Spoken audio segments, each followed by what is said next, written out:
This is the final output. తీసాను కొంచెం, ఒక కార్నర్లో ఒక పీస్ తీసాను. ఇంకొంచెం సెట్ అవ్వాలి. బెల్లం యాక్చువల్గా అయితే ఇక్కడ రౌండ్ బెల్లం సర్కిల్గా దొరుకుతుంది, ఆ బెల్లం కాదు ఇది. మొన్న డీమార్ట్కి వెళ్ళుండి అచ్చు బెల్లం తీసుకొచ్చాను. ఓల్డెన్ డేస్లో 90s కిడ్స్కి బాగా తెలుసు అచ్చు బెల్లం అంటే లైక్ పిరమిడ్ షేప్లో ఉంటుంది. ఆ అచ్చు బెల్లం తీసుకొచ్చి, actually that is my favourite. నేను బాగా లైక్ చేసేదాన్ని, అది నా ఫేవరెట్. ఎన్ని బెల్లాలు ఎంత టేస్టీగా వచ్చినా కూడాను నాకు వెళ్ళలా. వీటి కోసం నేను తిరుపతికి వచ్చినప్పటి నుంచి చెక్ చేసి ఫైనల్లీ ఐ ఫౌండ్ ఎట్ డీమార్ట్లో కనిపించింది.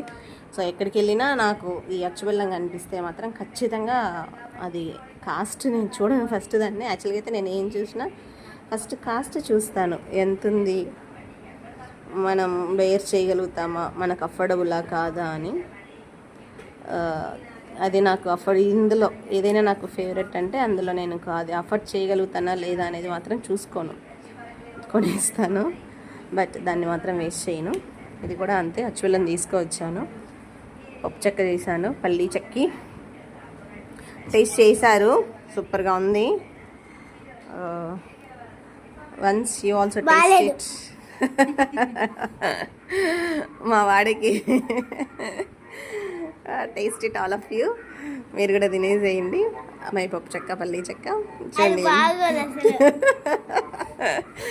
మా వాడికి రెక్టాంగిల్ షేప్ లేదంట, ఆ షేప్లో అంటే బాగుండేదేమో.